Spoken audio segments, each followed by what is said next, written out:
Moving down the card, two old men fighting each other. Old man's division. Vitor asks for it, and he gets it. We have Vitor Belfort fighting Nate the Great Marquardt. And Vitor, minus 150 favorite, and I like him in this fight because Nate has had trouble with punchers. I mean, if you look at their records, you had an interesting stat up that both of their both Vitor and Nate's last 4 losses have all been by knockout. But if you look at the difference, Vitor's knockouts have been more the TKO route, where he gets taken down and ground and pounded. You saw that happen with like Jacare, with Weidman, with Gastelum, and with Musashi in the last fight. And the difference is Nate Marquardt's losses have been knockouts, where he gets hit hard and goes to sleep. And let's not forget,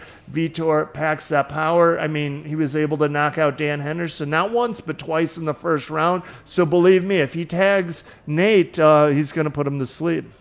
This fight right here is the first of my 3 straight bets on this card, and I actually bet the total over on this card. And I know, and look, there's some really bad stats against this card. Like Vitor Belfort has not been involved in a fight that went the distance since 2007. That's 10 years since he's actually been in a fight that went to the judges' scorecards. But I just feel like this is Vitor's last fight in the UFC. We all know that. He announced it. He wants to continue fighting, but no longer in the UFC, because he doesn't want to be fed these top 5 guys anymore. He's 40 years old. He wants to fight guys at his level that are, in that 38 to 45 range, and that still want to fight. Bellator, that's right. Perfect place for Vitor. I don't know. I don't think Vitor is getting knocked out here, and I wouldn't be surprised. How many times have we seen these big punchers like the Kimbo Slice fighter, when you mix these veterans in there that used to be big punchers, and all of a sudden you don't get a slugfest, really, because they're not both 22 anymore and all fire and vinegar. And I just have a feeling there's a possibility that this one gets at least maybe halfway through the second round, and at 1.5 rounds, that's all I need. Look, Vitor went almost through 2 full rounds with Gegard Mousasi. He can't make it 2 rounds with Nate the Great Marquardt.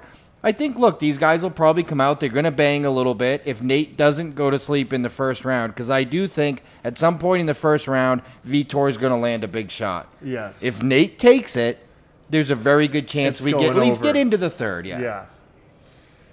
I like the odds on the over as well. 1.5 at a big rounds, plus.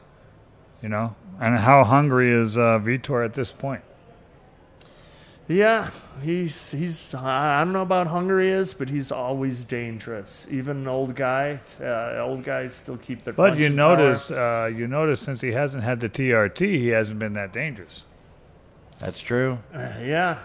Has he had any knockouts since they removed the TRT? Dan Henderson. Yes. But that's the only one.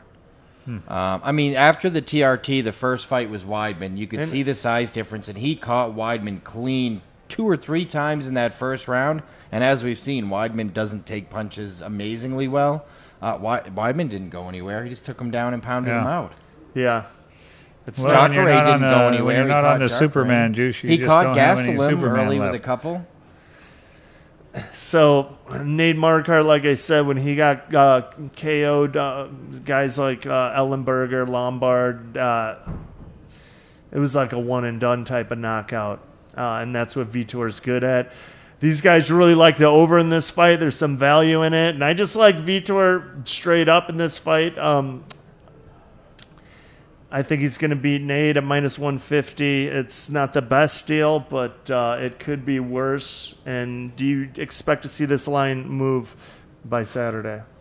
Well, historically, Vitor Belfort was always one of the most popular guys with bettors. But now at this point, I'm not quite sure. And because, unfortunately for Vitor, compared to Nate, his last 7 fights have all been big names. So, and you see him on these big pay-per-view cards and co-main spots and on the main card, and he's getting blasted in these pay-per-view big fight spots. Now people remember that, and after a while they're like, yeah. That's actually what I'm hoping on. And that could happen. I've seen him getting his ass kicked lately. That very well could be the case. Bet Nate. But then again, I could tell you the line's dropped 10 cents already. It was 160. It's down to 150. All right. Just wait It's one good more news day. for me. Yeah. But yeah, man, I totally hear your argument about going over a round and a half. But I mean, I think if Vitor is going to win this fight, it's probably going to be an under a round and a half. Let me ask you this, because this would affect my bet if I could have this information. Obviously, the only reason I'm betting in the over is, one, because it's plus 170, but B, also because I'm assuming that even though the fight's in Brazil, Vitor is still not going to be able to do any of the things that Vitor used to be able to do in Brazil. But he's not fighting in the UFC ever again after this. It's in Brazil, so who's really going to be testing him? I wonder about the testing issues at this fight, and this is one of the few bets where I tell people just to hold off a second, watch the weigh-in, see what Vitor looks like at the weigh-in, because it'll be very evident at the weigh-in. We'll call that the Chael versus Tito syndrome. Yes. I was all about Chael till I saw the weigh-in. He looked like deflated, like someone let the air out of his muscles. And if we see that Vitor, then I might have to flip and go over a round and a half, because I don't think Nate's knocking Vitor out in the first round. I agree. If anyone's getting knocked out in the first round, I think it's going to be Nate. But yes, great point. Let's see how Vitor looks at weigh-ins. Woo! I'm really looking forward to that one.